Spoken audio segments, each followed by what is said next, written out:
Marcos capítulo 9, verso 14 até o 29.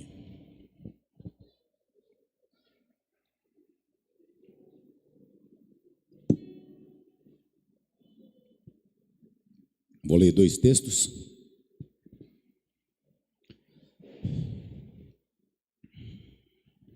Quando chegaram onde estavam os outros discípulos, viram uma grande multidão ao redor deles e os mestres da lei discutindo com eles.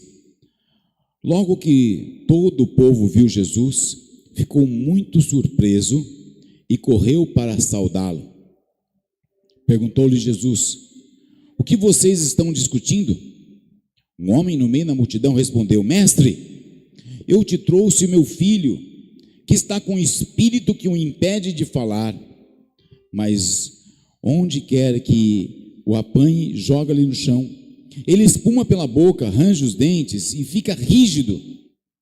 Pedi aos seus discípulos que o expulsassem o espírito, mas eles não conseguiram. Respondeu Jesus: ó geração incrédula, até quando estarei com vocês? Até quando terei que suportá-los? Tragam-me o menino. Então eles o trouxeram.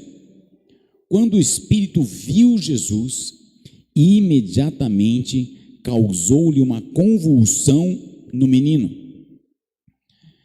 Este, caindo no chão, começou a rolar, espumando pela boca.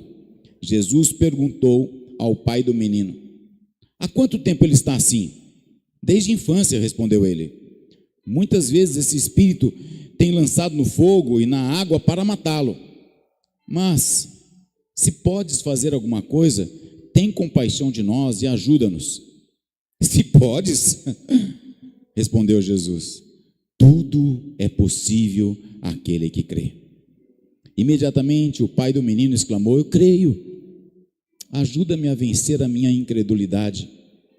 Quando Jesus viu que uma multidão estava se ajuntando, repreendeu o espírito imundo, dizendo: espírito mudo e surdo, eu te ordeno que deixe e nunca mais entre nele.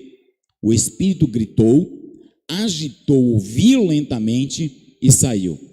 O menino ficou como morto, ao ponto de muitos dizerem: ele morreu. Mas Jesus tomou-o pela mão e o levantou, e ele ficou em pé. Depois de Jesus ter entrado em casa, seus discípulos lhe perguntaram em particular: por que não conseguimos expulsá-lo? Respondeu: essa espécie só sai pela oração e pelo jejum. Vamos para o capítulo 10 agora, versículo 17. 10, 17.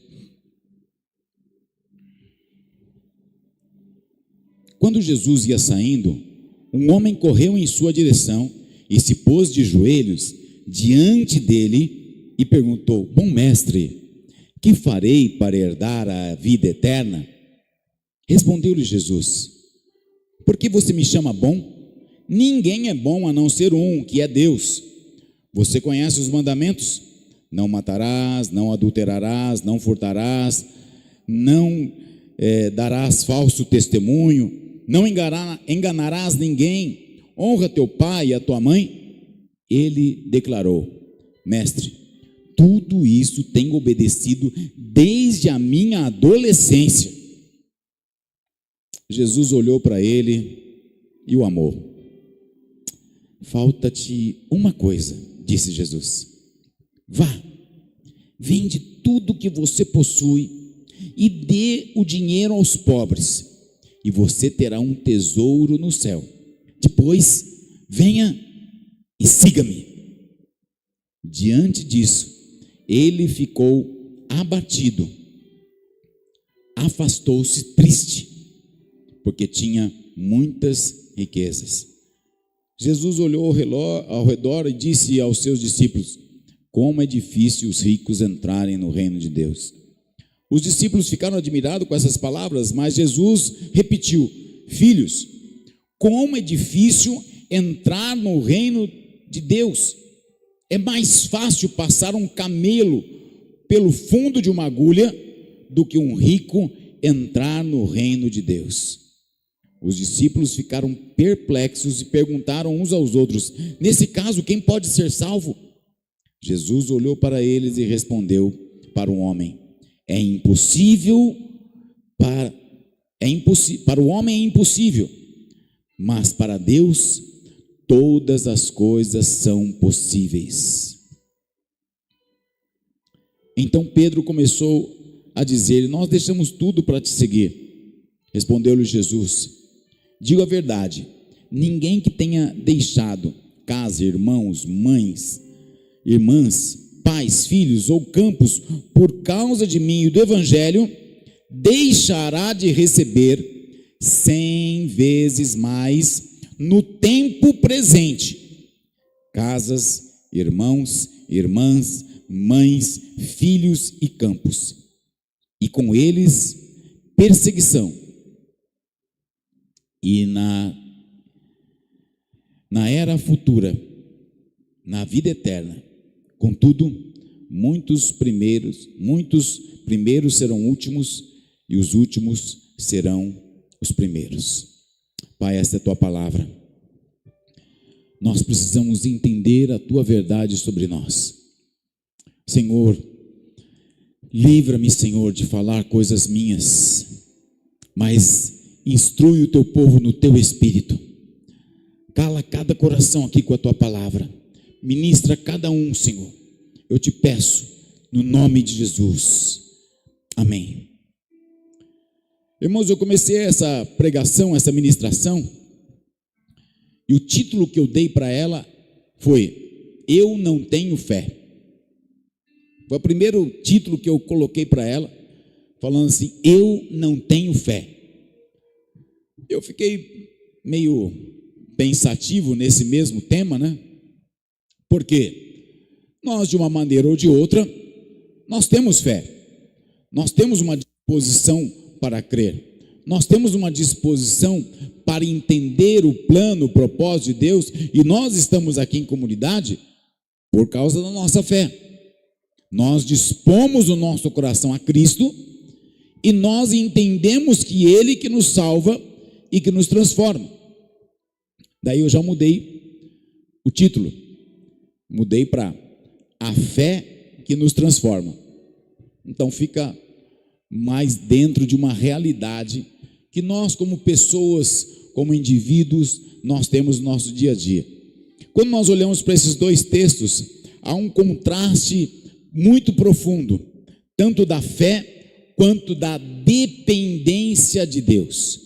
A nossa fé e a nossa dependência, elas partem da fragilidade humana, lógico, dos desafios que nós temos em todo o nosso dia, das lutas, dos problemas, das situações, todos nós, né? Eu já contei essa história aqui, mas eu gosto sempre de repetir. Nós estávamos no acampamento certa vez, e o pastor perguntou lá, né?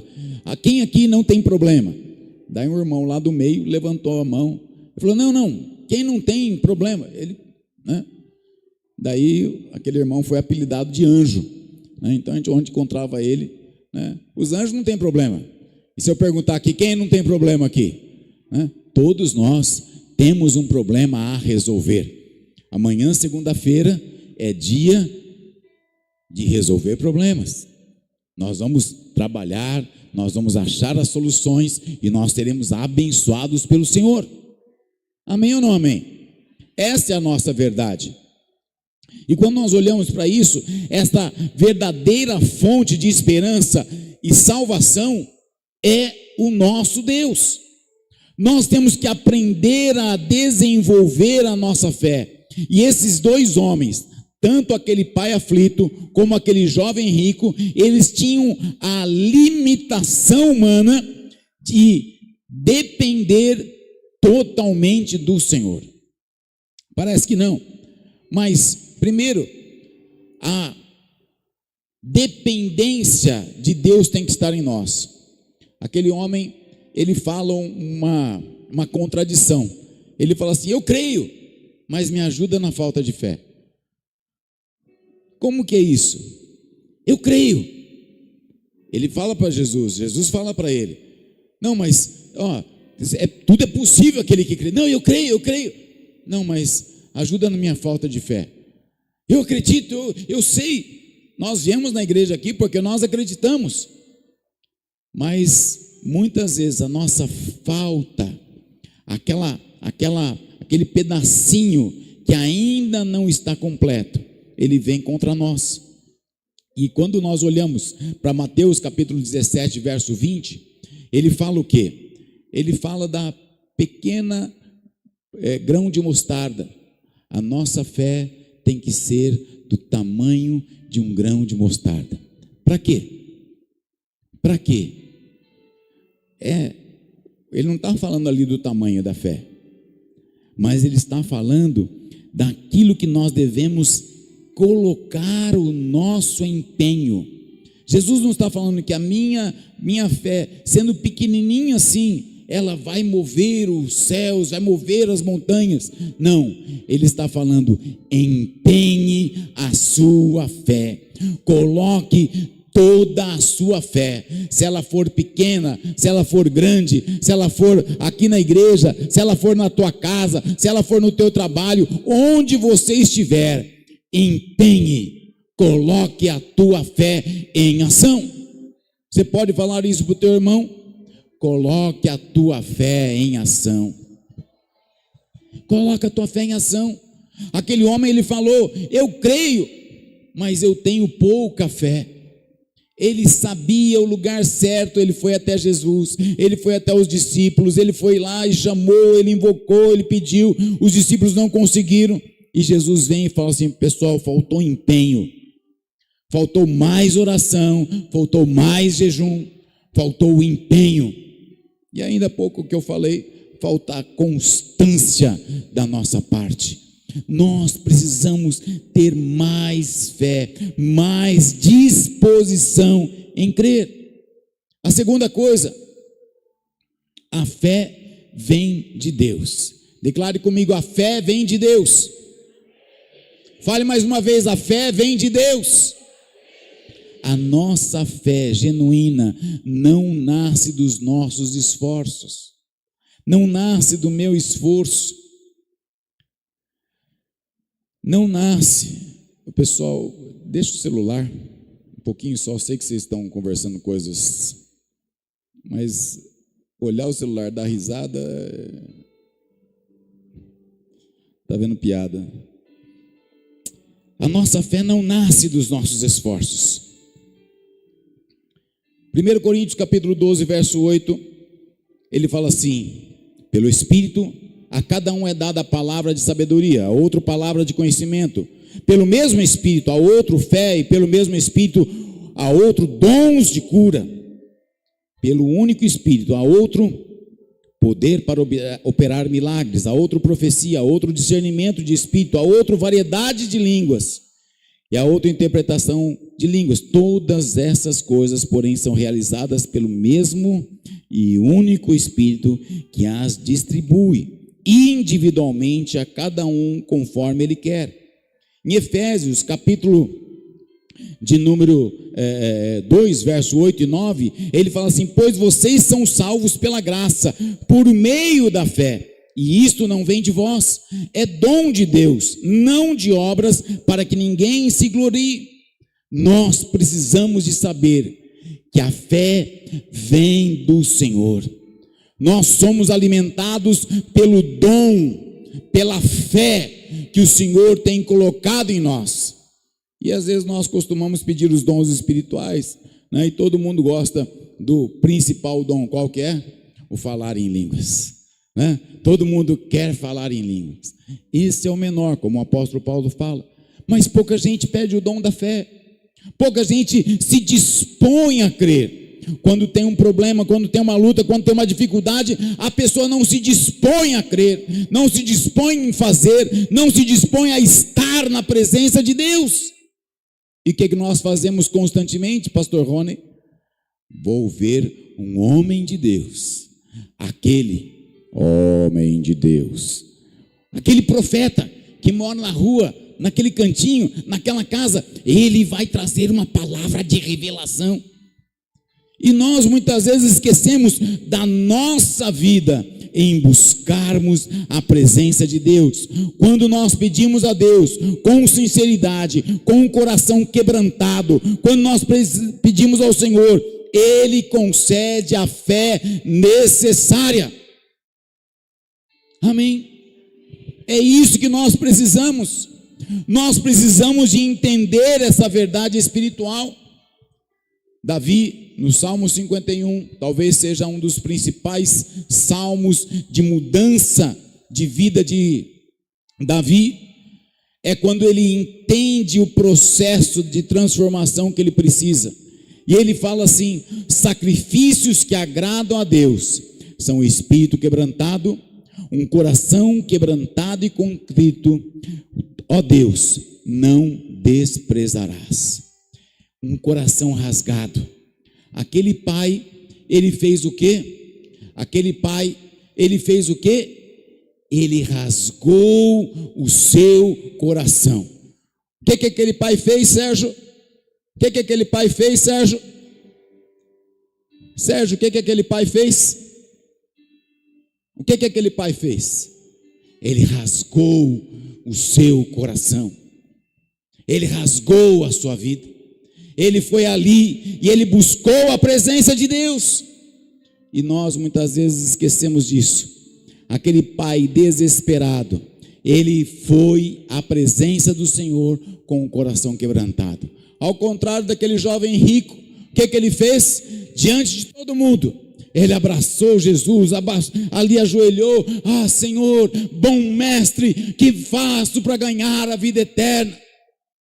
Jesus o amou, mas ele fala para ele: cara, você precisa deixar o amor pelas riquezas.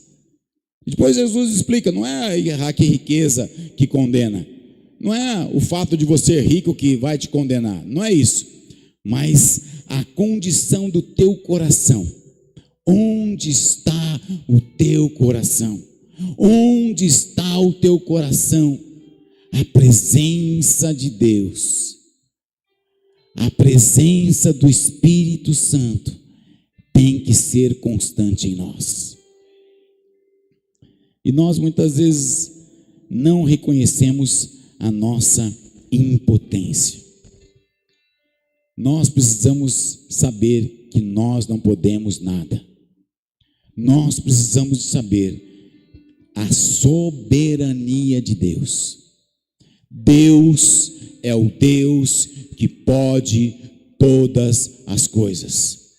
Deus é o Deus que pode todas as coisas. Deus é o Deus que pode todas as coisas. Nós limitamos por conta da nossa fragilidade, nós limitamos por conta dos nossos pensamentos humanos, nós limitamos por conta dos nossos próprios sentimentos, mas para Deus, nada é impossível. Nós não sabemos disso. Nós não sabemos disso. Infelizmente, essa pregação, vocês lembram, né? Primeiro é para mim. Nós não sabemos dos impossíveis que Deus pode realizar. Nós limitamos. Nós limitamos a Deus num culto, nós limitamos a Deus num louvor, nós limitamos a Deus em um texto bíblico, nós limitamos a Deus em um discurso do pastor, nós limitamos a Deus. Nós ficamos limitando. Só que olhe que você olha a palavra de Deus, promessa, voto, sacrifícios, nada vai substituir a soberania de Deus. Eu escrevi aqui, vou até ler para vocês: nem promessas, nem votos ou sacrifícios podem substituir o entendimento da soberania de Deus. O jovem rico tentou justificar-se das suas obras, mas faltava-lhe rendição total ao Senhor. Deus não busca nossos sacrifícios externos, mas sim a entrega genuína de coração. É isso que Deus procura. É isso que Deus procura. Ele não procura que eu fique bonitão. Domingo de ceia, né? A gente vem todo de terno, né? Aqui todo vestidinho, bonitinho, né? Põe camisa de manga longa, não é assim? Ai, esse é o culto santo. Ai, esse é um culto especial. Não, todos os nossos cultos, aquele culto que você faz sozinho lá no teu quarto, é um culto especial. Aquele culto que você vai lá orar sozinho, ler a palavra de Deus, estudar, é o teu culto especial ao Senhor. E a palavra fala, 1 Samuel capítulo 15, verso 22, obedecer é melhor do que sacrificar, o atender é melhor que gordura de cordeiros.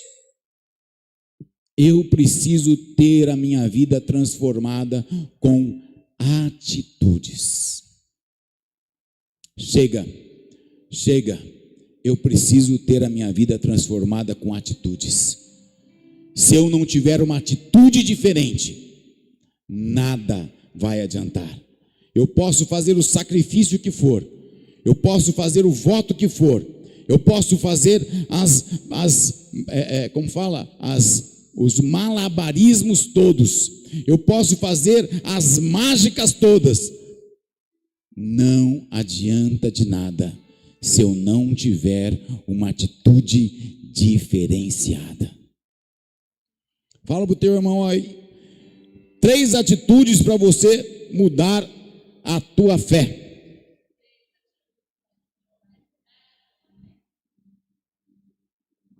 Primeira, suplique a Deus para falar no teu espírito. Suplique a Deus para Deus falar no teu espírito. Nós somos seres trinos. Nós temos corpo, alma e espírito. O nosso corpo é essa parte, uns têm mais, outros têm menos, né? Esse é o nosso corpo. Nossa alma é o nosso coração, o nosso pensamento, as nossas emoções, é aquilo que nós somos, é a nossa alma. E o nosso espírito é aquilo que nos liga ao transcendental. É quando você ora e você entra na presença de Deus e vem uma voz falando com você, e vem algo que fala com você. Você já fez alguma coisa, já andou por um caminho e Deus falou assim para você: não vai. Já teve uma situação que Deus falou para você: faz assim, senão você vai quebrar a cara. E você fez ao contrário e quebrou a cara? Já teve experiência? Uma vozinha falando no teu ouvido: não faz assim não, não vai por esse caminho, não é? Eu aprendi, eu tenho algumas coisas com Deus, né? E eu pergunto para Deus, de uma maneira pessoal, eu pergunto para Deus, e a voz responde. E eu sei aquela voz, se eu sei que é da minha carne, da minha alma, ou é a voz do Espírito Santo de Deus. O meu espírito se comunica. E por muitas vezes eu já fiz o teste. Eu falei: Deus, eu vou. Deus fala: não vai. Eu falei assim: então eu vou. Só para testar a voz. Daí eu vou lá e quebro a cara. Às vezes caminho, às vezes as minhas coisas, as minhas loucuras humanas, né? Vou por esse caminho ou vou por esse caminho, Senhor? Não, vai por esse. Não, eu vou pelo outro só para testar. E daí lá está engarrafamento, tem sinal vermelho, tem, né? Deus tem misericórdia, né? Mas a gente tem que aprender a buscar isso no nosso espírito. Mateus capítulo 7, verso 7: peçam e será dado, busquem e encontrarão, batam e a porta será aberta. Aquele pai começou a suplicar a Jesus, ele começou a falar para Jesus: eu creio, me ajuda na minha falta de fé. Nós temos que aprender a fazer isso nessa constância, aprendermos a ouvir no nosso espírito a voz do Espírito Santo de Deus. Amém? A segunda coisa, eu preciso aprender a ler a Bíblia. Fala comigo assim: eu preciso aprender a ler a Bíblia. Fala de novo: eu preciso aprender a ler a Bíblia. Irmãos, eu não tenho nada contra a tecnologia, né? Eu tenho aqui o meu iPad, gosto de usar ele, tenho meu iPhone 13 Pro Max. Cadê a Angélica? A Angélica que tira sarro de mim toda vez, né? Ai, tá lá com o seu iPhone, né? Tenho ali meu celular, né? Tem um computador parrudo lá no escritório, tem notebook, essas coisas todas. Uso para fazer pesquisa, uso para fazer alguns textos, até eu pesquisei do grego, do hebraico, qual que era o significado. Mas sabia que na Suíça já está sendo proibido tecnologias nas salas de aula para estudo? Hoje as pessoas elas usam o notebook lá, né?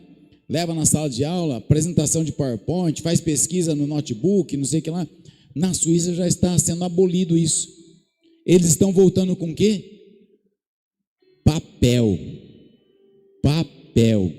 Livros de verdade, caneta, lápis, caderno, porque você consegue memorizar melhor. E nós, às vezes, na nossa correria, no nosso dia a dia, a gente tem a nossa Bíblia, os nossos aplicativos, né? Lógico, você precisa de um texto, de uma correria, alguma coisa, sim, mas a tua leitura bíblica tem que estar de acordo com o tanto de Deus que você ama. A tua leitura bíblica tem que estar de acordo com o tanto que você ama a Deus. Romanos capítulo 10, verso 17. Consequentemente, a fé vem pelo ouvir, e ouvir a mensagem, e a mensagem é ouvida mediante a palavra. Pela palavra. Se eu não leio a Bíblia, se eu não estudo a Bíblia, se eu não guardo a Bíblia. Essa semana eu terminei o livro de Hebreus. Estava lendo Hebreus e eu achei uns 2, 3 textos. O pastor Rony pregou Hebreus aqui na outra semana, e eu achei uns 2 versículos de Hebreus 11, que eu falei, poxa, parece que eu nunca tinha lido esse versículo, né? E ele fala alguns segredos, algumas coisas ali. Por quê? Quando você lê, você aprende. Você lê de novo, você aprende mais coisas. Você lê de novo, você aprende mais um pouco. Nós precisamos aprender e termos o nosso ritual de leitura bíblica. Quando é que você lê a Bíblia? Seja de manhã, seja no almoço, seja à tarde, seja à noite, não tem problema. Mas tem que ter uma constância de leitura bíblica. Não é apenas uma prática espiritual, mas uma forma de você alimentar a sua fé. A Bíblia alimenta a sua fé. Terceiro lugar, ouvir os irmãos. Deus frequentemente fala através da comunhão. E nós muitas vezes, e tem uma pesquisa aí, né? Até agora eu não achei a fonte dela, mas todo mundo fala a mesma coisa. Você é a média de 5 pessoas que você mais convive. Daí todo mundo fala isso aí. Você vai para a internet, você vai para as coisas, todo mundo está falando. Você vai para... Eu não achei a fonte. Não achei a fonte. Tem uma outra coisa que fala assim: se você tiver 10 amigos no Facebook, você é amigo, tem a possibilidade de ser amigo de todas as pessoas do mundo. Porque é aquele amigo do outro amigo, do amigo do amigo, né? Então são as teorias que tem por aí. Mas o fato é o seguinte: Jesus tem um versículo para isso. Diga-me com quem você anda. Você está andando com quem, malandro? Com quem que você está andando? Você está andando com um homem de Deus? Está andando com uma mulher de Deus? Ou está andando com uma prostituta? Está andando com um drogado? Está andando com um traidor? Está andando com um malaco? Com quem que você está andando? Nós muitas vezes não paramos para olhar isso. E nós nos deixamos ser influenciados. Nós nos deixamos ser influenciados por aquilo que a sociedade tem permitido. Estava falando com o pastor Rony ainda há pouco. Os desenhos animados para os nossos filhos. A agenda já está entrando dentro deles. Como pais, os pais não assistem mais. Deixa lá a televisão ligada e o desenho animado vai ensinando. Provérbios capítulo 27, verso 17. Assim como o ferro afia o ferro, o homem afia ao seu companheiro. Quando você está em Cristo e você anda com pessoas de Cristo, quando você tem comunhão com pessoas de Cristo, quando você tem pessoas que são verdadeiramente cristãs, que andam com você, elas vão te afiar e você automaticamente irá afiá-los. Mas se eu não ando com esses que têm conselhos sábios, com esses que têm encorajamento, esses que sabem mais da palavra do que eu, o que vai acontecer? O que vai acontecer? Eu vou perder a minha fé. Eu vou me esfriar na minha fé. Eu vou deixar que a fé flua, saia por entre os meus dedos. E eu vou me esquecendo dos rudimentos da fé. Eu vou me esquecendo dos fundamentos do Evangelho. Eu vou me esquecendo daquilo que o Cristo vivo fez pela minha vida. É necessário andar com pessoas melhores do que você. Amém ou não amém? Quantas eu falei para vocês? Fala para o teu irmão aí, 3? Eu esqueci, são 5. Tem mais 2 aqui. Aguenta mais 2? Então fala assim, tem mais 2, irmão. A quarta. Temos que estar atentos, vigilantes para reconhecer a voz de Deus no nosso dia a dia. Abacuque capítulo 2, verso 1 fala assim: ficarei no meu posto de sentinela e tomarei posição sobre a muralha, aguardarei para ver o que ele me dirá. Nós temos que ficar atentos no nosso dia a dia, as armadilhas que tem na nossa vida.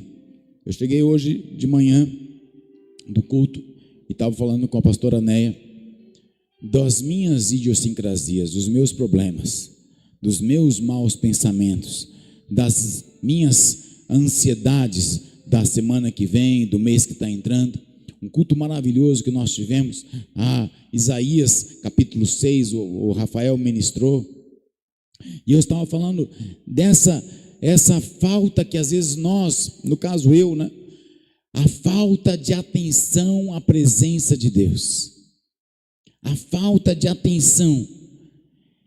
Nós precisamos buscar discernir a presença de Deus no nosso dia a dia. Irmão, tem coisa que não é de Deus.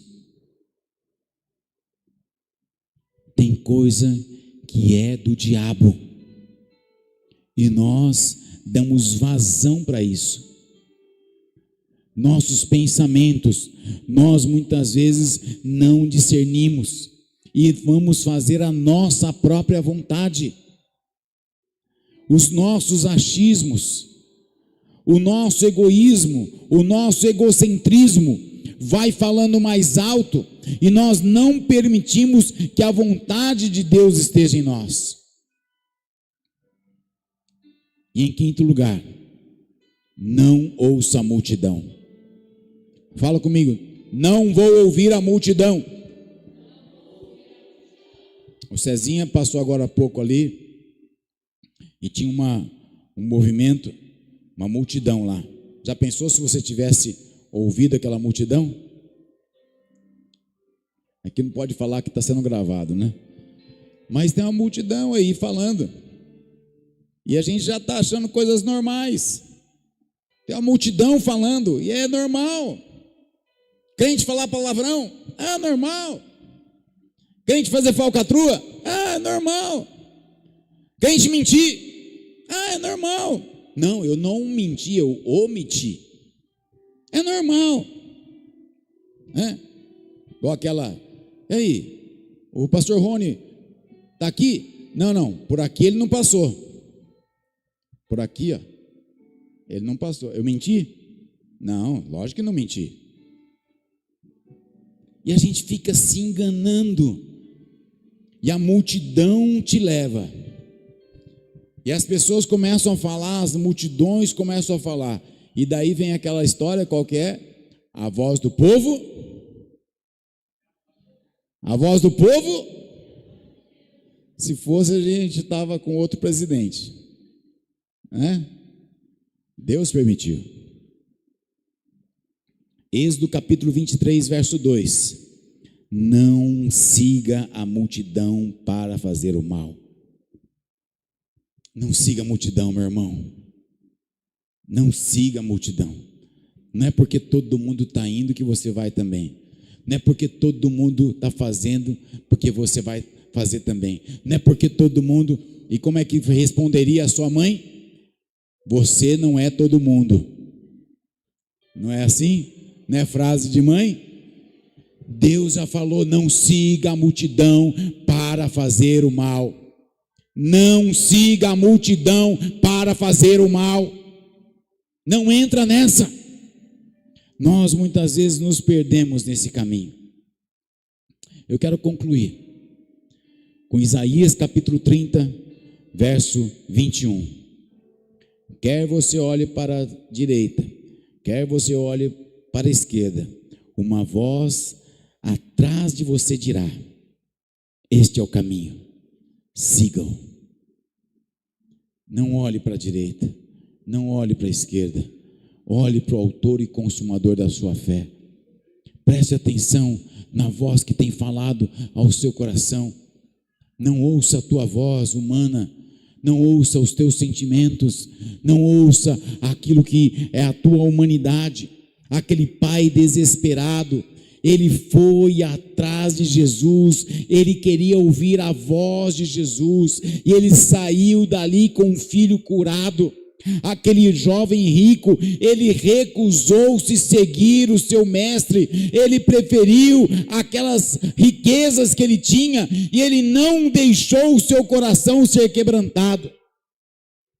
Humilhe-se na presença do Senhor, tenha sinceridade na presença do Senhor, obedeça à palavra de Deus, e tudo na tua vida irá bem. Abaixe sua cabeça por um instante, feche os teus olhos. Eu não quero que você olhe para nenhum lado, só olhe para dentro de você. Pergunta para Deus, Ele vai responder a tua voz, Ele vai responder ao teu coração. Pergunta para Deus, fala para Deus: Deus, eu estou fazendo errado? Deus, eu estou fazendo errado? Deus, eu estou ouvindo pessoas erradas? Deus, eu estou ouvindo a multidão? Pergunta para Deus, deixa Deus responder, deixa Deus responder. Ele fala ao teu coração, Ele ministra a tua vida, Ele pode mudar a tua história, Ele pode transformar a tua vida. Você precisa ter novas atitudes diante do Senhor. Você precisa ter uma atitude diferenciada diante do Senhor.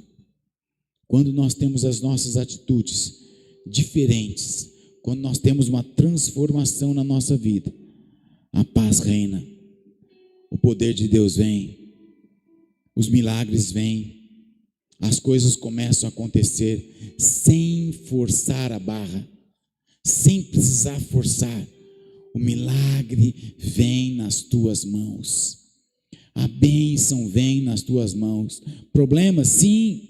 Dificuldades, sim. Mas todas as soluções vêm do autor e consumador da tua fé. Não vem do pastor A, do pastor B, daqui ou dali. Vem do altar, o teu coração diante do Senhor. Meu Deus, como é bom estar na tua presença, Pai. Como é bom saber que o Senhor está conosco. Como é bom saber que o Senhor responde às nossas orações. Como é bom saber, Pai, que existe uma voz, a voz do Espírito Santo, nosso amigo, conselheiro, consolador, que nos ensina todas as coisas. Como é bom saber, Pai, que eu posso confiar em Ti e saber que o Senhor está dirigindo cada um de nós, cada vida aqui, Pai. Obrigado, Senhor. Muito obrigado, Jesus. Aleluia. Em nome de Jesus. Nós vamos participar da ceia agora. Deus te abençoe, os irmãos da live. Vamos ficar de pé. Jesus, na noite que foi traído, Ele tomou o cálice, tomou o pão, partiu e deu aos seus discípulos e disse: esse é o meu corpo que é dado por vós. Tomai e comei. Este é o corpo vivo de Jesus Cristo, que foi derramado por nós. E nós hoje somos o quê? A igreja militante do Senhor. Nós somos a igreja que é ministrada, abençoada, porque nós temos um Cristo vivo que está sobre nós. Semelhantemente, Jesus tomou o cálice, que é o sangue do Cordeiro Jesus Cristo, que está sobre nós. O sangue que nos perdoa, que nos limpa, que nos purifica. O sangue do Cordeiro que traz o perdão dos nossos pecados e nos protege de todo o mal. Se você tem algum pecado,